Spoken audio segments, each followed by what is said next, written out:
10 km de boulevard pour relier Boucoiran à la Calmette, les automobilistes en rêvaient.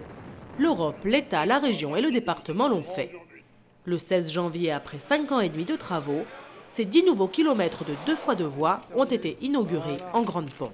Il faut vraiment se réjouir de l'ouverture de ce tronçon qui va faciliter les déplacements entre Alès et Nîmes et qui va contribuer très fortement au désenclavement ou à la poursuite du désenclavement d'Alès et de tout le secteur environnant. Attendu depuis fort longtemps, cet axe très important pour le développement économique verra passer environ 20 000 véhicules par jour.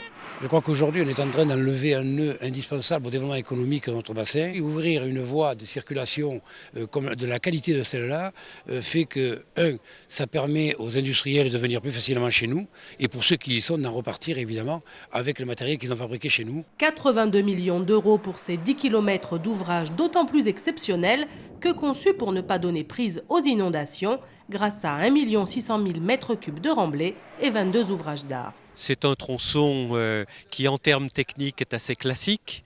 Simplement, il est fortement marqué par le souci d'être capable de faire face à des crues exceptionnelles en laissant la route hors d'eau. Donc, on a des remblais plus élevés que d'habitude dans un tracé de plaine. Et comme on a voulu faire face aux écoulements d'une crue exceptionnelle, il a fallu beaucoup plus de ponts avec des ouvertures beaucoup plus larges. Mais l'aventure n'est pas encore tout à fait finie et pour relier complètement Alès à Nîmes en 2 fois 2 voies, il reste encore un dernier tronçon à aménager à partir de la Calmette.